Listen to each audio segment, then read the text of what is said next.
This is totally useless information with Nick and Roy. Summer episodes. Your chance to revisit some of your favorites. Listen, laugh, and learn.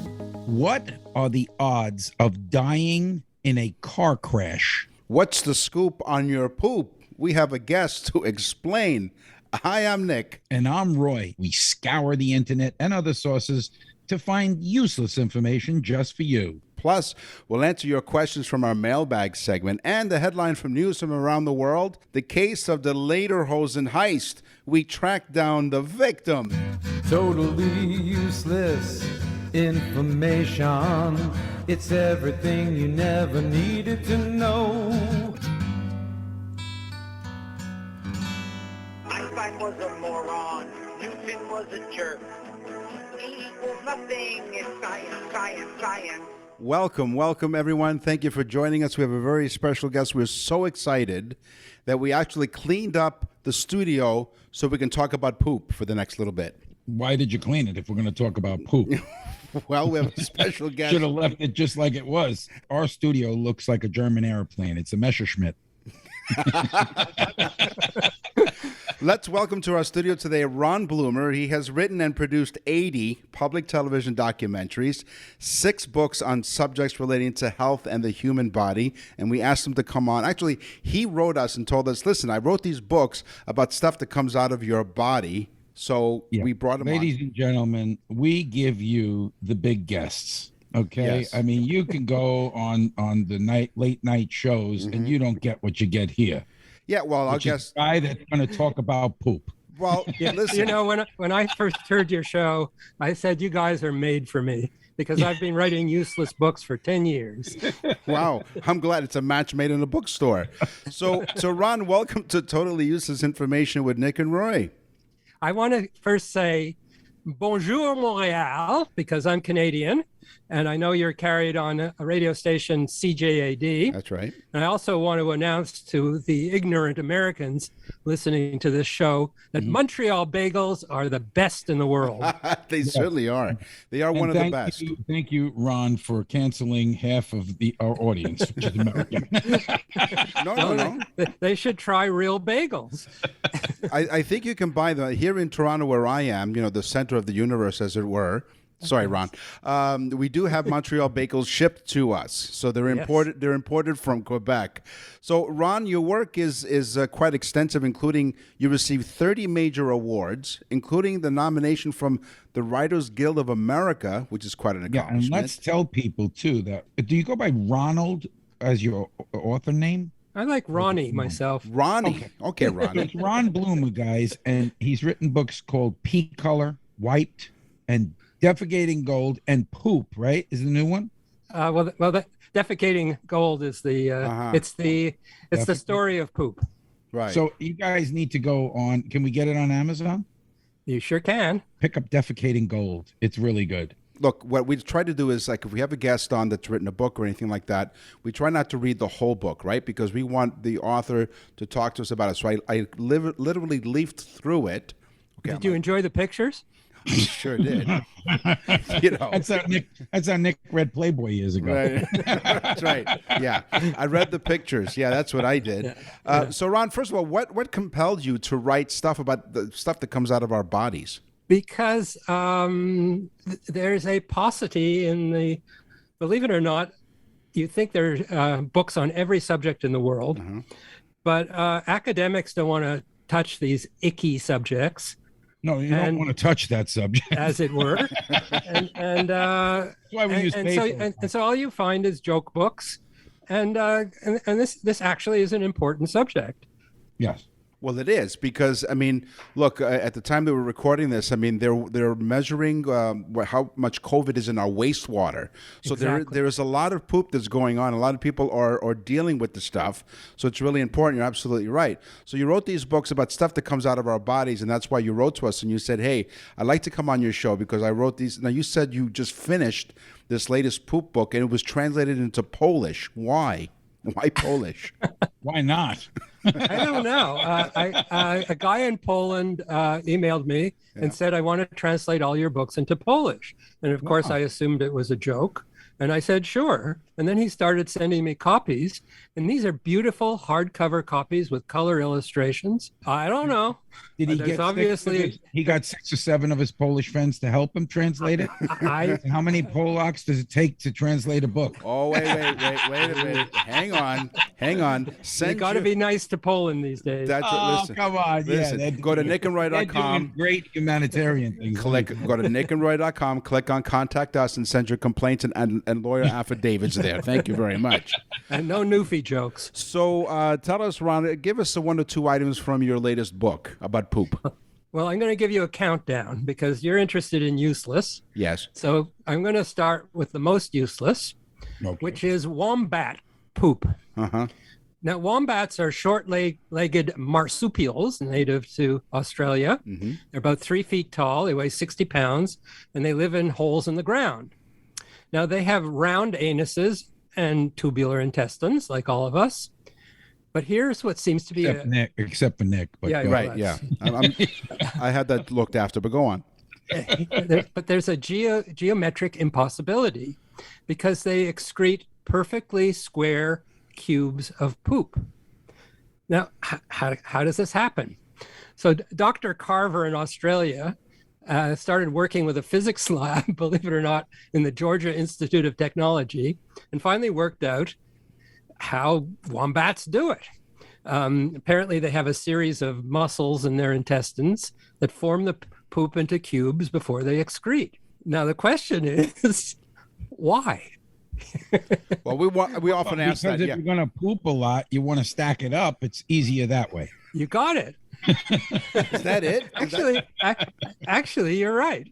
They use No, it- come on. Come on. Wow. I was going to make a U-Haul joke after that, but go ahead. That's one of the theories is that they use it. They build little walls of their poop. Oh, they, no. Come and on. they use it for mating because it attracts their mates, and also to keep enemies out. So they build walls. They build like a house, which gives new meaning to don't poop where you sleep. Right. So what? I like poop. I like poop subject. Okay, so number 4. No, hold on. Wait, Ron, I'm sorry to interrupt. Hold on 1 second. So these wombats, they build this wall of poop, perfectly squared poop, to attract mates. So the next time, here's some dating advice. If you like to go out there, just a significant other, a potential significant other, just make some poop and show them your poop, and then Sure, next thing you know, you're going steady. You always want to go out on a first date and discuss your poop. Yeah. Then you know that. Good one, Nick. You can tell Nick's been married for a long time. All right, Ron. What's number 4? Number 4. Wait, can I stop Ron for 1 second? Yeah. So Nick and I, we both grabbed like 2 poop things, and I have to stop Ron for 1 second. Okay. Because mine is about bat poop. Oh, okay. And I don't know if you know this, Ron, but during the Civil War and World War One, Yes, I know it. bat poop it's not one of yours, is it? I think I mentioned that in an earlier book. They used it for ammunition, right? Yeah, bat poop was collected because of the high quantity of potassium nitrate. If you add glycerin to that, you get nitroglycerin, and the whole poop blows up. Boy, your brain is like my brain, a complete garbage can. Of useless information. Well, that's Full of poop. Yeah, it is. So wait, so nitroglycerin. So, and I get it now. So if you have heart trouble and you need some help, just take some bat poop and put it under your tongue. Is that how that works? No, I don't even use the glycerin, Nick. Mine mixes in my stomach, so it just comes out like a bomb. Yeah, weapon of mass destruction. My gosh. All right, Ron, what's number 4 on your poop list? I named my book "Defecating Gold" because I thought, it's actually a good metaphor for my subject because human excrement. Notice how discreet I'm being in using these words. Very good, Ron. Isn't it? It's a valuable gold star. Resource, Yeah. and it's unlimited, and we just flush it away. Properly treated, it could be valuable as a source of energy. Buses in Sweden run on poop, and it's also very valuable as a fertilizer, but we throw it out. But what I didn't realize until the end of my research is that we really do poop gold. Honestly, In March. have I stumped you guys? Wait a minute. In If March, you find gold in poop, I'm going to start digging. Yeah, Roy gives new meaning to gold digger, if you know what I mean.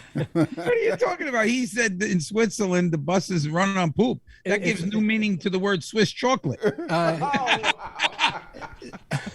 So in March 1915, researchers at the American Chemical Society Yeah. started analyzing American sewage and found that it was made up of rare metals, including vanadium, which is used in cell phones, copper, platinum, silver, and gold. And that obviously the amounts of these metals are extremely tiny, but you may have noticed we have an unlimited supply of poop. So if you refine sewage, we could recover metals worth several billion, that's B, Yeah. $billion a year.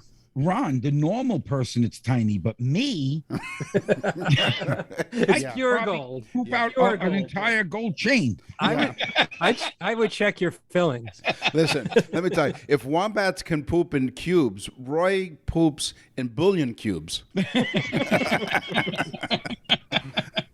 So I have one here. So a few episodes ago, we talked about in the science section, as you're listening to Totally Useless Information with Nick and Roy, a very special guest is Ron Blumer. He wrote, a book about poop, so why not? We talked about the...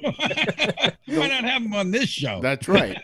I fit right in. There was a lunar loo challenge where astronauts who were exploring the moon had to come up with an advanced space system of the 21st century and basically a toilet for the spacecrafts. So NASA called on the global community and held a contest. Well, there were 3 winners. The third prize went to the centrifugal lunar toilet. Second prize went to individualized collapsible astronaut toilet, or ICAT, in case you're wondering. And the first prize went to Throne. It's Translunar Hypercritical Repository 1.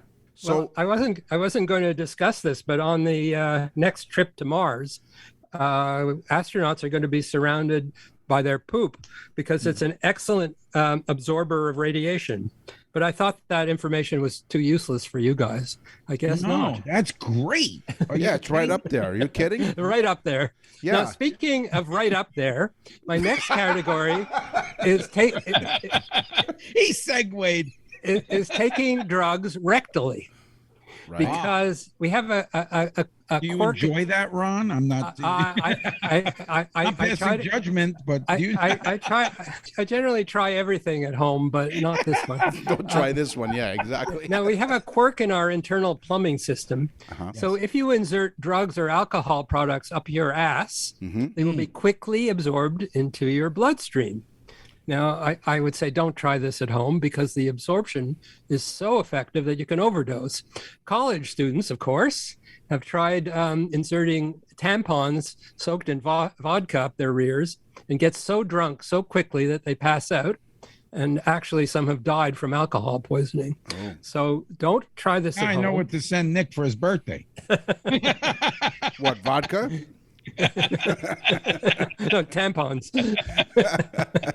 So the ancient Aztec people used to take their hallucinated. Aztec? Did you say Aztec? Aztec? Aztec? Aztec. The Aztec. Yeah. AZ. Okay. Mayans. Right. I guess. Okay. Thank you. And that's how they used to take their drugs because it's a very effective way of getting high very quickly. Were they taking it anally? That's Yes. probably why their names they were named Mayans. Yeah. Hey, Ron, you know the difference, how you can tell the difference between an oral thermometer and a rectal thermometer? The taste. Okay. This is getting out of hand now. Moving on, as it were. What's your next one? Number two is two. farting. Ah. Am I allowed to say that on the radio? I think so. Yeah, you can. Farting. I mean, quite frankly, I thought all of your facts were going to be number 2, but go on. Say it on the radio. I just did it. Okay. Yeah, we don't have to look. I want to tell you about a Monsieur Joseph Pujol. And he had an unusual ability, which I think only 2 or 3 people in the world have. He could actually suck in air through his rear end. He was a baker, and he would serve his croissants and occasionally sing and provide his customers with a few extra notes from behind. He rented a club, and a friend convinced him to show his unique talents to a wider audience. And in a few years, he was performing at the very famous Moulin Rouge in Paris.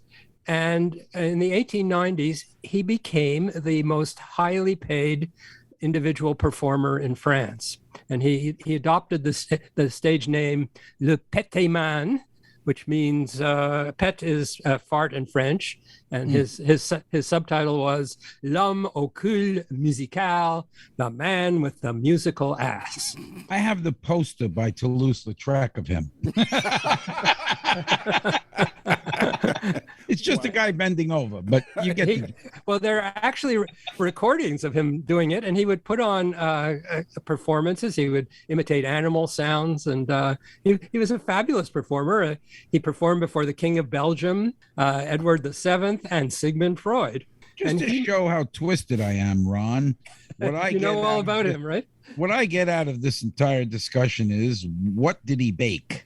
No. Wow. Yeah. Well, he was able to and while he was preoccupied baking, was he singing at the same time?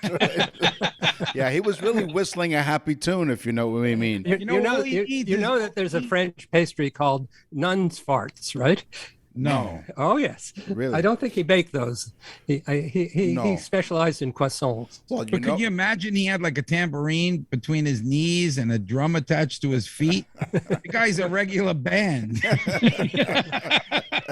Laugh you may, but he was paid in today's money $500,000 a year. Wow. To perform. When you went into the bakery, it was like, can I get two croissants? And he was like, every little please seems right. Yeah. And for some reason, chocolate croissants were not the popular item. Now, finally, Yes. I'm going to have to break your rule because I'm going to give your listeners some extremely useful advice. Okay. This Don't is important, sit folks. Listen. Don't sit down while you're going to the toilet. Squat over it, because the great designer of us all has given us in our colon something called the puborectalis muscle, which is a sort of lasso around the colon, which gives extra insurance against unwanted fecal leakage. Yes. But when you sit, this muscle is in action and you have to squeeze a lot. But if you squat, your poop just comes right out. No more constipation. They sell things to put your feet up on. That's right, squatty potties to change your rectal angle. Right. So I try to get one of those in a store, but I had to use the restroom. You know what, Ron, you're right. This is totally useless information, but every once in a while when we provide useful information, we set off this alarm.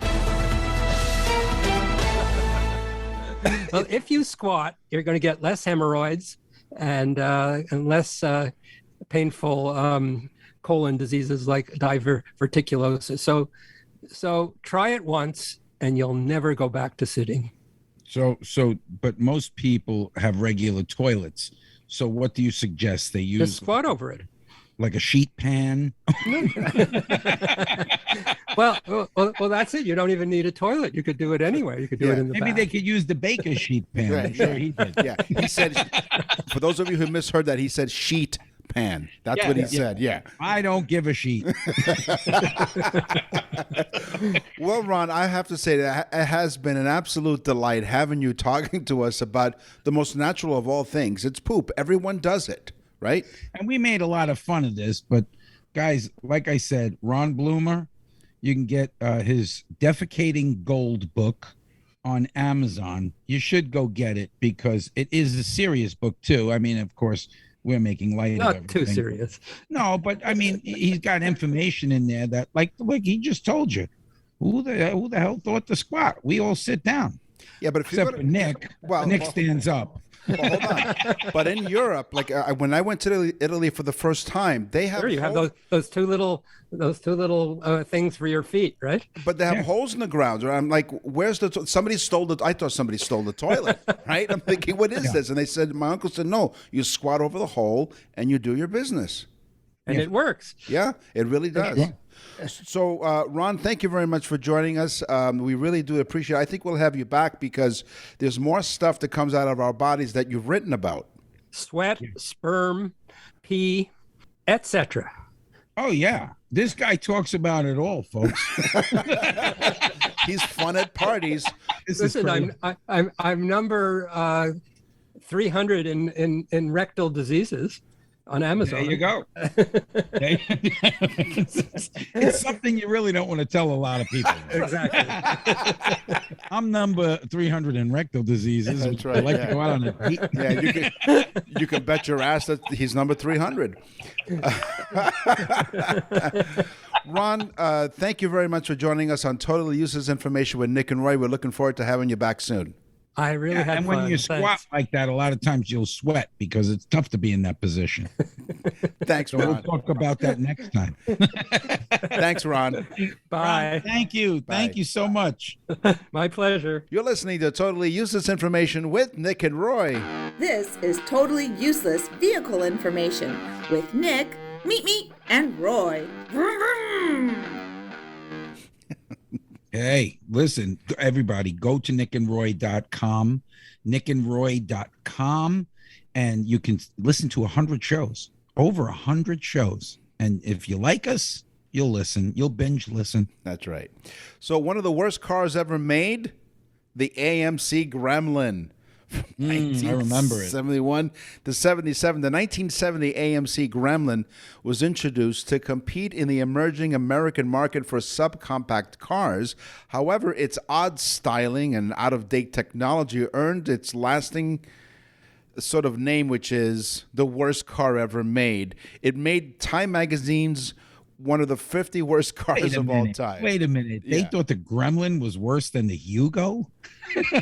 That's on their list. It's one of the 50 worst cars of all time. Oh my God, that I'll say yes, Okay. yes. Well, Volkswagen, the company that brought us the Beetle, Yeah. one of the cheapest cars ever made of its time. Volkswagen now owns 12 different car companies. And I don't know if most people even know this, because when you hear this, you're really going to be like, what? What? Yeah. They own Volkswagen. They own Audi. They own a company called Seat. They own Skoda, which of course is in Europe. Okay. They own, get ready, Bentley. Bentley.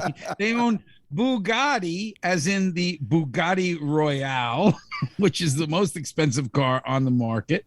They own Lamborghini. Lamborghini. What? Really? They own Porsche. So they own the finest Italian car, the finest English car, and the finest German cars. They also own Ducati, which makes the finest Italian motorcycles, Scania, which is, of course, a commercial brand of trucks, MAN, which is a commercial brand of trucks, and Volkswagen Commercial. 12 different companies. Wow. They're quite busy over there. One of the other worst cars we'll talk about worst cars here on Yeah, you know what's really upsetting? When Yeah. you buy your Bentley and find out it's a Volkswagen Golf underneath. That sucks. Well, at least it wasn't a Ford Pinto from 1971 to 1980. The Ford Pinto was a strong seller, but got a decent reception. Its reputation was permanently marred upon the accusation that the car could catch fire when being rear-ended due to a defective fuel tank design. Yeah, Ralph Nader, right? The infamous Pinto Memo, a document submitted to the NHTSA examining the societal cost of new rollover legislation, was presented to the public as proof that Ford executives knew about a design defect and decided to do nothing after calculating that paying off lawsuits was cheaper than re-engineering the car. Let me tell you, though, when the gas tank exploded, you got to your destination quicker with better gas mileage. So what was the problem? Just as long as you were pointing in the right direction. See, that was the problem. Their compass was off. I got two quick things. Number one, my teaser, which was the odds of dying in a car crash are 1 in 5,000. Okay. Whereas dying in a plane crash is 1 in 11 million. Wow. So Okay. dying in a car crash is a lot less than the plane. Yeah. But I got to get this one in. In 1985, a world record was made. a team of mechanics removed and replaced an engine on a Ford Escort in 42 seconds. Whoa. Took the old engine out, put a new engine in on November 21st, 1985. I had an Escort, so I realized it's pretty much no big deal to remove 2 gerbils and a little wheel. Yeah. You did have an Escort, but of a different kind. You're listening. I paid for her. That's right. And got great mileage out of that one. You're listening. You're listening to Totally Useless Information with Nick and Roy. Sports. Play ball. The Olympic gold medal Yeah. is not gold. It's not solid gold. It's not even really gold. In fact, it's less than 1% gold, and that's because of the electroplating. Ah, okay. It's actually made of silver with a thin coat of gold electroplate, which means if you win gold, you really won silver. It's very confusing. What was the joke that Rodney Dangerfield, because, if you're a fan of the show, you know that we're huge fans of Rodney Dangerfield. He said, you heard about the idiot who won the gold medal and had it bronzed? Why did you do that, Nick? I don't know. This is a different kind of jockstrap. A San Francisco manager, Roger Craig, was once spotted in a dugout in the early 90s with a large bandage on his hand. When he was asked about the injury, he made no attempt to cover it up. What happened? He admitted he cut his hand on a stray bra strap wire. So he cut his hand, and he had no problem admitting it. He didn't explain why he was near a stray bra strap wire, but he cut his hand on it. And that was no jockstrap, but he was an athletic supporter.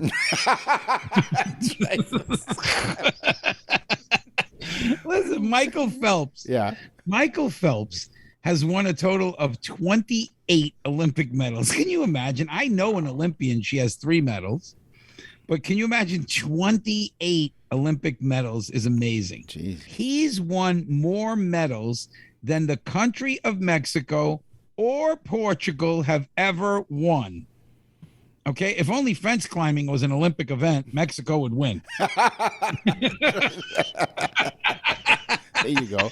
Put that on your bra strap and carry it over. I think they'd be good at that, the vaulting thing, Yeah, they would. Gavolt. This is a pretty popular spot. Just a decade after opening in 1982, the Minneapolis Metrodome had already become the first stadium to host a Super Bowl in 1992, the World Series in 1987 and 1991, and the NCAA Final Four in 1992 and 2001. And it remained so to this day. And finally, this popular spot, Minneapolis Metrodome, also hosted the Major League Baseball All-Star Game in 1995. And you don't pay a lot for soft drinks there because they're mini sodas.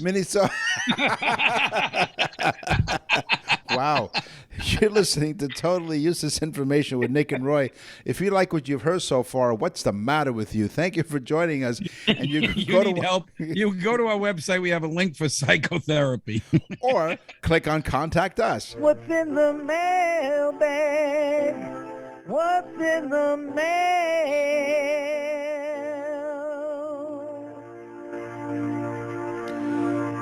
Carol listened to us on the radio, and she said, hey, love your show, and asked how the early settlers, like cavemen and indigenous people, cut their toenails. So, Carol, thank you very much for listening to us on the iHeartRadio network. Check us out, and Carol did. Carol, here's how they did it.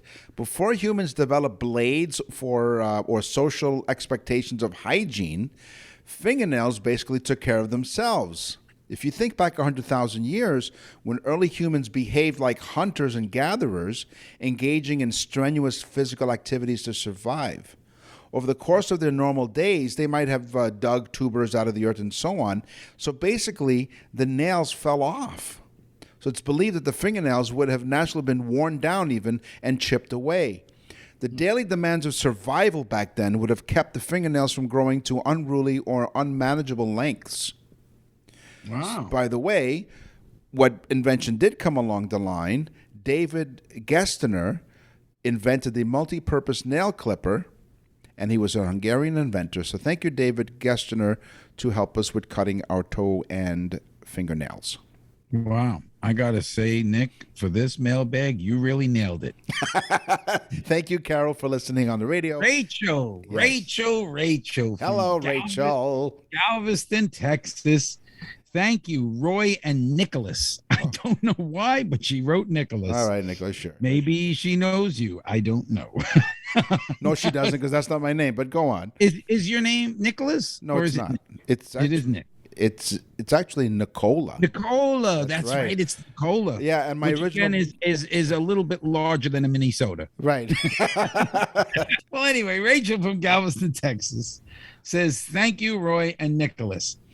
Oh, she writes, for making me laugh and teaching me about so many things. Now, I don't know what we've taught her, but she's very happy about it. Sure. She said, you are humanitarians in your own right. Now, wow. I've never thought of myself as a humanitarian. In fact, it's hard for me to believe I'm even human. Right. And I'm not a humanitarian. I'm actually Catholic. Rachel, you are the best. Thank you. That is very, very gratifying. We really do love our mail, and we love reading it, and we are so happy that we make your life a little better, and we make you laugh and teach you stuff. So thanks so much. Listen, laugh, and learn is what we say here on Totally Useless Information with Nick and Roy. You go to our website, as we say, you click on Contact Us, and you'll send us an email, and maybe you will be just as famous as Rachel and Carol. nickandroy.com. And now for something completely useless. So being that I was enamored by Rachel's email, I have a fun fact about Galveston, Texas. Ah, okay. It was named after a Spanish colonial governor named Bernardo de Galvez. He helped the Patriots keep the British armies and supplies away from the Mississippi River during the Revolutionary War. So after the Revolutionary War, they named that spot in Texas Galveston. Perfect. So there you go, Rachel. Thank you, Rachel, for inspiring that useless fact. When you said Patriots, all of the NFL fans are like, "What Patriots? What is he back? Did he stop? Did he come out of retirement?" No, he did. He did. Okay, He's playing again for Florida. We're all very excited. But listen, Rachel, go to nickandroy.com and send us an email of whether or not you knew that fact. That's right. So my useless fact talks about lightning bolts. It contains more than 5 billion joules of energy. The average 1,000 watt two-slice toaster can be powered by 84,000 minutes with just one strike. Ooh. This is how powerful lightning is. That's just enough time to toast about 100,000 slices of breads, Montreal bagels, like Ron was talking about earlier in the show, and English muffins, whichever you prefer. So that's how powerful a bolt of lightning is. That's what those mechanics were called that removed the engine, the lightning bolts. They did. On the show, we talked about science. We had a very special guest today, Ron Blumer. He talked about poop. We talked about sports. We talked about cars. It's time for the news. And now, from around the corner and around the world, this is TUI News. This story comes to us from Toronto, Ontario. I know usually we talk about these news from around the world. Florida. Yeah, there's usually some crazy people in Florida going up to toll booths naked. They're wrestling crocodiles. I told you I stopped doing that. That's right. People in Florida would go around and start massaging people's toes while they're sleeping. But No, today they're sucking toes. they're weren't they? sucking toes as they're sleeping. Yeah, A little different than massage. Yeah. So today we bring you to Toronto, Canada, my hometown here where I am, the case of the lederhosen heist. Someone broke into our next guest's home and stole his lederhosen. We searched and found the actual person who is the victim of this heinous crime. Nick, continue. So to protect his identity, we're going to just, change his name. We'll call him George. George, welcome to Totally Useless Information with Nick and Roy. I am so glad that you found me, and now I'm finding you. So it's wonderful. This is good. We need to talk about this, and so that we can protect George, even though we're not on video, we've put a bag over George's head. I took it off. Oh, that's fine. I'm glad. Yeah. It's not to protect your identity. That's how we treat our guests. It's just, but we searched out and we found George, the lederhosen heist. So, George, tell us in your own words, and if you need a moment to grab a tissue or something, let us know. But tell us in your own words what happened to you just a few days ago in your home. I woke up. I wanted to go to the car. I go to the back steps. All of a sudden, I see my boots are all over the place, and my jacket is not hanging up on the hook. I see another jacket that doesn't belong to me. I shake it. A wallet falls out. Oh. Whose wallet is this? I don't know. I go downstairs thinking I left my jacket by the laundry. No, I feel a draft. There's a window that's open in my basement. George, did you have pants on when you felt the draft? Yeah, I had my pants on because I was in my PJs. Just checking. Yeah. And so I look where the draft's coming from. I have a bookcase, and on top of the bookcase, I had my lederhosen and my lederhosen type shirts, but they're not there. So let me ask you, George, can I call you George? Yeah, by all means. Okay. Yeah, so let's call him George. George. So, George, again, we've protected his identity so nobody knows. He's actually outside the suburb of Toronto, but we won't identify where he is. So, George, if I may, why do you have lederhosen in your house? Because for many, many years, I've been self-proclaimed as the king of Oktoberfest. Okay, so to explain to the guests that the audience that's listening right now, lederhosen is a German formal dress of leather shorts, normally worn with woolen socks, a white shirt, and suspenders, which have usually an insignia on the center portion of, and it's like a zipper pouch. Yes. And they dance a traditional dance called the Schuhblattel, correct? Well, close enough. Yeah. Okay. Yeah. There you go. So just to get our guests up to speed. Yeah. George is not a lunatic. He is, well, we don't know that for sure, but we do know that he is the king of Oktoberfest. The man is a virtual lederhosen loony. So let's go, George. So you realize that your lederhosen has been. The man stole his lederhosen. So yes, but may I interject here? Yes. It wasn't the short ones. These were the long ones. So you had the full leather pants. Oh, yeah. So you basically could have joined the village people. You know something? So these were long I leather. never thought of it, but now that you mention it. Yeah. Wow. Don't break into YMCA just yet. Listen. Yeah. So they stole a lederhosen. What other items did he steal? They stole socks that went with them. They stole the shirts that went with them. They also stole, are you ready for this? At my back door, my winter toque and a pair of leather gloves. So these people were out for ethnic clothing. I'd say this falls under a hate crime. Yes. So wait a minute. So he took your woolen, your toque, your long leather lederhosen to keep warm, but left his jacket with his wallet in? Oh, no, not only did he leave his jacket, he also left his jeans. And he also left a pair of Doc Marten boots. Right. And that's why I think he stole my lederhosen, because he lost his jeans. I think he had to go wee-wee or something, or maybe he should have did the poop business. I don't know. But he took my leather pants. Okay. So this guy literally used your house as a changing room. And did he leave the little number of the items that he took in with him? No. No, I'm joking. But no, so he puts on your leather pants, your socks, and for those in America, a toque is a hat. Right. He puts on your warm hat, and of course the leather pants are a good insulator. and he goes out into the cold, and you don't see this man. No. This all went on, so he was very quiet with the changing thing. Yes. Okay. I was sleeping. No, this is wrong. It was in the morning. I was asleep in my bed.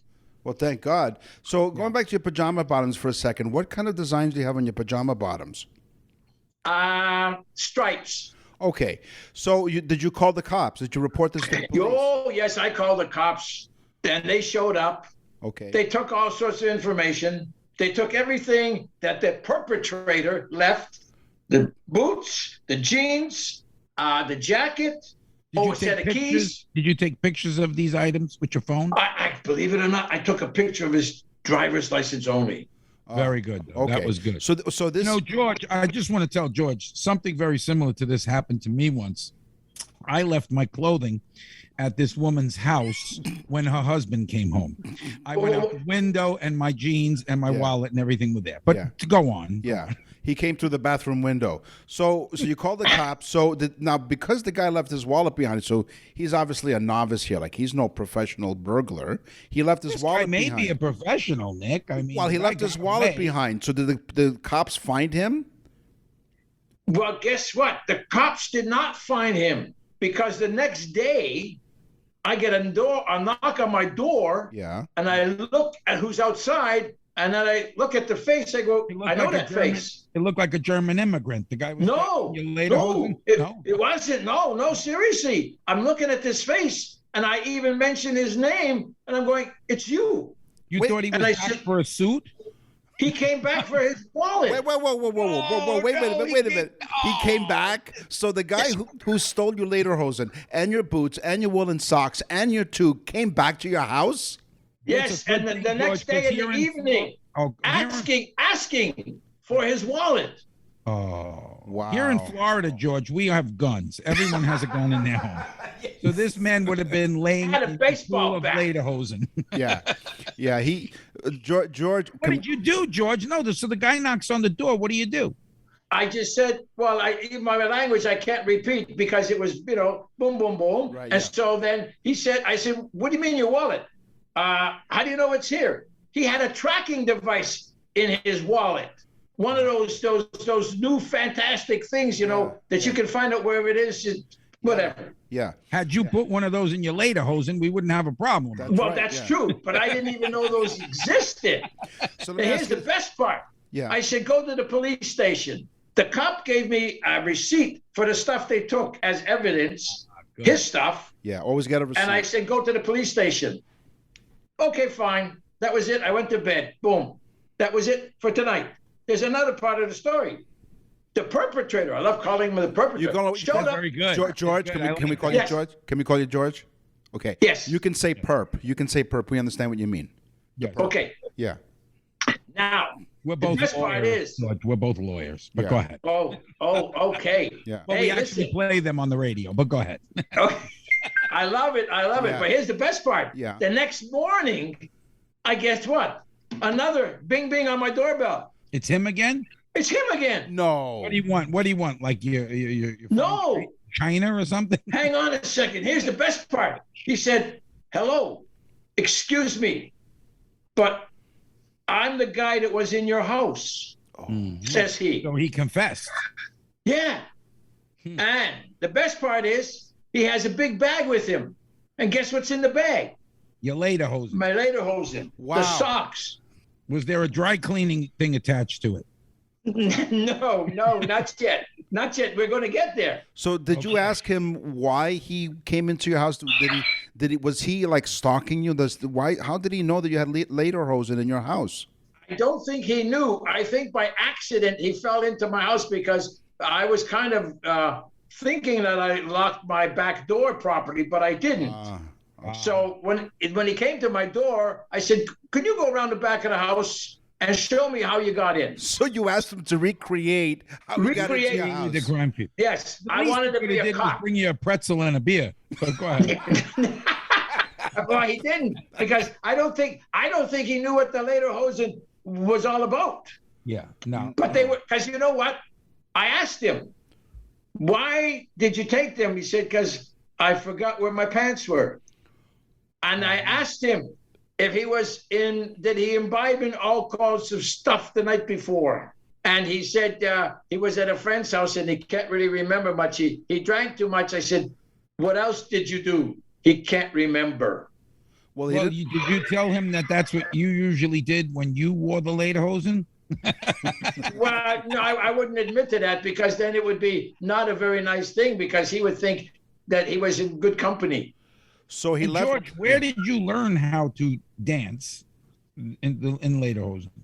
I've never done that because if you dance with the lederhosen on, you got to slap yourself. Yes. And I tried that a couple of times, and instead of hitting the head, I went down below and it hurt. I've actually paid girls to do that. Right. Yeah. Was he young, George? Was he a young guy? How old was he? Yeah. Yeah. He was a young guy. Young guy. Okay, young man. Yeah, go back to YMCA. So he left his A young friend, person, we have to say, 'cause we don't know what his actual what he identifies as. Okay, so young person. Yeah, it doesn't quite fit in the song, but it's okay. So he had drinks at his friend's house. He left his friend's house without pants. He was looking for pants. Found your door unopened. So you have. No, he had pants, Nick. He just probably thought he was at home and took his clothes off in George's house. And then realized he doesn't have his clothes, found George's lederhosen, popped that on, went outside looking for an Oktoberfest, didn't find it, came back the next day, returned the stuff because he wanted to get his stuff back. Did you press charges, George? You know something? By the way, Nick, if I may be so bold, You can call me Nick. Roy is, he's a very smart man. Thank you. Thank you. I Yeah. try to tell Nick this all the time. Yeah, that's right. It must be the heat from Florida. But no, It bakes your brain. So George, as we leave here on Totally Useless Information with Nick and Roy, do you have any advice to our audience so that none of this happens to their home, as it were? I'll tell you what you do, George. You better get a safe and put all your ethnic clothing in a safe. but no, because I have a lot of ethnic clothing. But okay, you want some advice from the guy that got Any from Victoria's Secret, George? Yeah. Your secret's fine with us. Can we call you George? Every night. That goes for you, Roy, and for Nick. Trust me. You have to trust me. Always make sure you walk around your house or apartment checking all the doors that they should be locked. Okay. This is good advice for everyone listening. George is a man who was violated. Right. They stole his clothes. His lederhosen. And here's the other moral to this story, okay? Well, first of all, it's a Canadian robbery story because the guy came back and brought back the stuff he stole. Yeah, and did he apologize at least, George? Oh, yes. He just said, but I loved it because he came back to apologize and he used the word, I'm sorry for the incident. Yeah, there you go. So he was fully aware of what he had done then. If he called it George, you seem like a really nice guy, so you did not have him incarcerated, correct? No. Okay. George is a nice guy. George is a humanitarian. Yeah. This is why they call him the king of the Oktoberfest. So if you're in the Kitchener area, which is just outside of Toronto, in the month of October, check out George. We'll call him George. And do you still do it, George? You do it? Oh, yes. Yeah. Oh, Yeah. You're going to be famous now. Yeah. So we want to thank you very much for joining us. And so that you know, guests of Totally Useless Information with Nick and Roy, accommodations are provided by the guest because we have no budget. In other words, you're going to send somebody else to my house? Yes. Listen, you think George felt violated when they stole his clothes? Could you imagine how he felt when we called him?